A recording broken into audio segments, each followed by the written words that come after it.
নমস্কার বন্ধুরা, সবাই ভালো আছেন নিশ্চয়ই। সামনেই মহাবীর জয়ন্তী। এবছর অর্থাৎ 2025 সালে মহাবীর জয়ন্তী পড়েছে 11ই এপ্রিল শুক্রবার।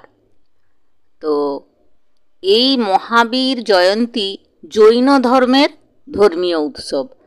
তো আমরা হিন্দুরা এই উৎসব পালন করি না। এটি ভগবান মহাবীরের জন্মদিন উপলক্ষে উদযাপন করা হয়, যিনি জৈন ধর্মের শেষ তীর্থঙ্কর ছিলেন। কোনো ধর্ম নয়, মানুষ হিসাবে তিনি মানব জাতিকে যে 5টি মূলনীতি শিখিয়েছেন সেটি হলো অহিংসা, সত্য আর অসত্যগ্রহণ, ব্রহ্মচর্য এবং অপরিগ্রহ। এই যে 5টি মূল নীতি, এটা যদি মেনে চলা যায় সমগ্র মানব জাতির এটি কল্যাণে কাজে লাগবে। কোনো ধর্মের পথ অনুসরণ না করে শুধুমাত্র মানুষ হিসাবে যদি তার এই বাণীগুলো আমরা পাথেয় করে চলি, তাহলে আমাদের জীবনের চলার পথটাই সুগম হয়ে যাবে। তো তার যে বাণী, প্রথম বাণী হলো অহিংসাই ধর্মের সর্বোচ্চ রূপ, অর্থাৎ জীব হিংসা থেকে বিরত থাকতে তিনি বলেছেন। কিন্তু আজকের এই সমাজ যে হিংসার দলাদলি, আমরা পারছি না তার কথা মতো তাকে অনুসরণ করে চলতে। আমাদের প্রত্যেকের যেন শিরায় শিরায় হিংসা কাজ করছে। সব জীবই তো সুখ চায়, কেউ কষ্ট চায় না। তাই সব জীবের প্রতি দয়া করো। মনে এবং কাজে যদি সত্যতা থাকে, তাহলেই মানুষ পবিত্র হয়। অন্যের দুঃখকে নিজের দুঃখ ভাবতে শেখো। আর আত্মশুদ্ধি হলো মুক্তির পথ। নিজের আত্মাকে জানো, নিজেকে জেনো, তাহলেই প্রকৃত মুক্তি সম্ভব।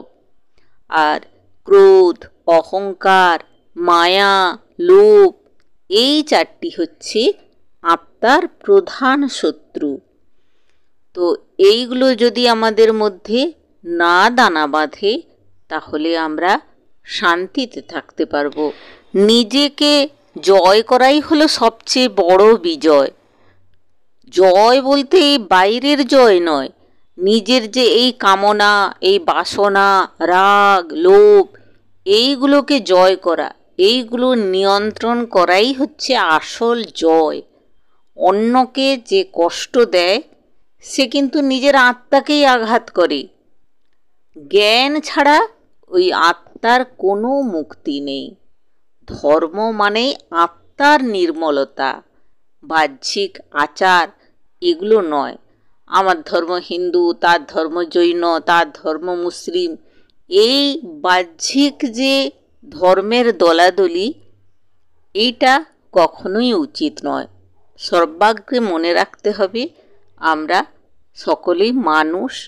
ধর্ম মানে মানব ধর্ম। যারা সত্যের পথে চলে তাদের কোনো দিন কোনো ভয় থাকে না। আর দয়া, ক্ষমা, সংযম, এই 3ই জীবনের শান্তি। তোমার চিন্তাই তোমার ভবিষ্যৎ গড়ে তোলে। তাই ভগবান মহাবীরের জন্মদিন তাঁরই ধর্মীয় কর্মকাণ্ডের দ্বারা এবং আচার অনুষ্ঠানের দ্বারা আমরা পালন করে থাকি। মন্দিরে মন্দিরে ধর্মগ্রন্থ পাঠ, আশীর্বাদ গ্রহণ এবং মন্ত্রোচ্চারণ করা হয়।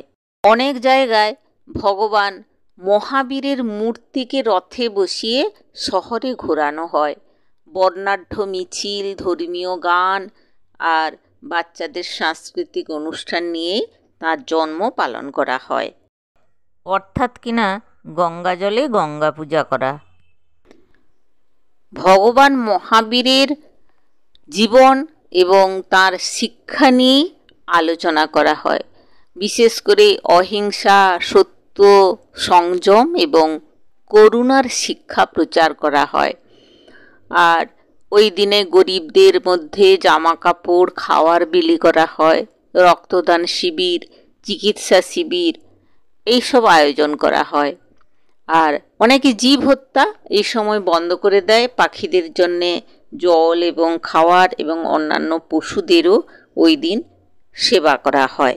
এটি ভগবান মহাবীরের জীবনের দর্শন ও উপদেশকে আত্মস্থ করার একটি সুযোগ। তিনি যে শুধু উপদেশ দিয়েছিলেন তা কিন্তু নয়, তিনি তা পালনও করেছিলেন। তিনি রাজ পরিবারে জন্মেও সব কিছু ত্যাগ করে 30 বছর ধ্যান এবং সাধনায় কাটিয়েছিলেন। তার জীবন ছিল তপস্যা, ধৈর্য এবং আত্মশুদ্ধির প্রতীক। তিনি একজন মহান নৈতিক এবং দার্শনিক নেতা, যার শিক্ষা আজও অহিংসা, শান্তি এবং সহানুভূতির আলো ছড়ায়। তিনি কোনো ঈশ্বর ভিত্তিক উপাসনা করতেন না। তিনি মনে করতেন যে ঈশ্বর ভিত্তিক উপাসনার চেয়ে নিজের কর্ম এবং আত্মচর্চার গুরুত্ব বেশি দেওয়া উচিত। আর আত্মার মুক্তির জন্য নিজেকে শুদ্ধ করা এবং আত্মনিয়ন্ত্রণ করাই জরুরি বলে তিনি মনে করতেন। তার যে 5টি ব্রত, সেই 5টি ব্রত পালনের শিক্ষা তিনি দিয়ে গেছেন। অহিংসা, সত্য, অচৌর্য, ব্রহ্মচর্য এবং অপরিগ্রহ। অপরিগ্রহ বলতে লোভ এবং আসক্তি ত্যাগ করার কথা তিনি বলেছেন। আর ব্রহ্মচর্য হচ্ছে ইন্দ্রিয়কে সংযম করা। অচৌর্য তো জানেন, চুরি না করা। আর সর্বদা সত্য বলা এবং কারুর ক্ষতি না করা। এই 5টি ব্রত পালনের মাধ্যমেই তিনি আমাদের শিক্ষা দিয়ে গেছেন। আমাদের এই ভারত মিশ্র সংস্কৃতির পীঠস্থান, তাই হিন্দু ধর্মাবলম্বীরাও অনেকেই এই উৎসবটিকে সম্মানের সঙ্গে পালন করেন। তো আপনারা পালন না করলেও এই দিনটিকে সম্মানের সঙ্গে দেখুন এবং পারলে তাদের ধর্মীয় অনুষ্ঠানেও অংশগ্রহণ করতে পারেন। তো এই ছিল আজকে আমার ভিডিও। তো আপনাদের ভালো লাগলে অবশ্যই লাইক এবং সাবস্ক্রাইব করে দেবেন। ধন্যবাদ। নমস্কার।